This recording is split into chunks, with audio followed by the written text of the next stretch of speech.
ভাবুন তো, রাতে চার্জ দিয়ে ঘুমালেন, সকালে বের হলেন, আর 2 ঘন্টা পরে চার্জ লো, ফোন অফ, কাজ বন্ধ, আর কোনো উপায় নেই। কিন্তু যদি বলি আপনার হাতে এমন কিছু ট্রিক্স আছে যা চার্জ শেষ হওয়ার ভয় কমিয়ে দিতে পারে, তাহলে চলুন 7টা জাদুকরি টিপস দেখে নেই, যা ফোনের চার্জ বাঁচাবে সহজেই। Step number 1।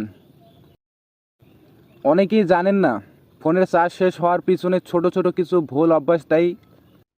যেমন ব্যাকগ্রাউন্ডে অযথা অ্যাপ চালু রাখা, অটোমেটিক আপডেট, বেশি স্ক্রিন টাইম, হাই ব্রাইটনেস, নকল চার্জার ব্যবহার ইত্যাদি। Step number 2। আপনার ফোনে কতগুলো অ্যাপ একসাথে চলে সেটা হয়তো আপনি বুঝতেই পারেন না। সেগুলোতে বন্ধ করার জন্য আপনার ফোনের সেটিংয়ে চলে যাবেন। সেটিংয়ে যাওয়ার পর ব্যাটারি অপশনে চলে যাবেন। ব্যাটারিতে যাওয়ার পর ব্যাটারি ইউজে ক্লিক করবেন। দেখুন কোন অ্যাপ বেশি চার্জ খাচ্ছে। যেগুলো প্রয়োজন নেই সেগুলো ফোর্সে স্টপ করে দিন। Step number 3। ফোনে ব্যাটারি সার্ভার বা পাওয়ার সেভিং মোড ফিচার থাকে। এটা চালু রাখলে ব্যাকগ্রাউন্ড প্রসেস বন্ধ হয়ে যাবে আর চার্জ লম্বা সময় থাকবে, তাই এটি করে রাখুন।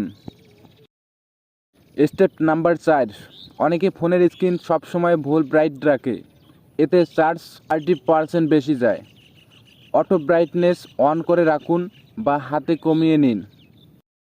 Step number 5। অনেক অ্যাপ পিছে পিছে আপডেট হয়। ওয়াইফাই, মোবাইল ডাটায় অটো আপডেট বন্ধ করে দিন। এটি করার জন্য আপনার ফোনের প্লে স্টোরে চলে যাবেন। প্লে স্টোরে যাওয়ার পর সেটিংয়ে যাবেন। সেটিংয়ে যাওয়ার পর নেটওয়ার্কে চলে যাবেন।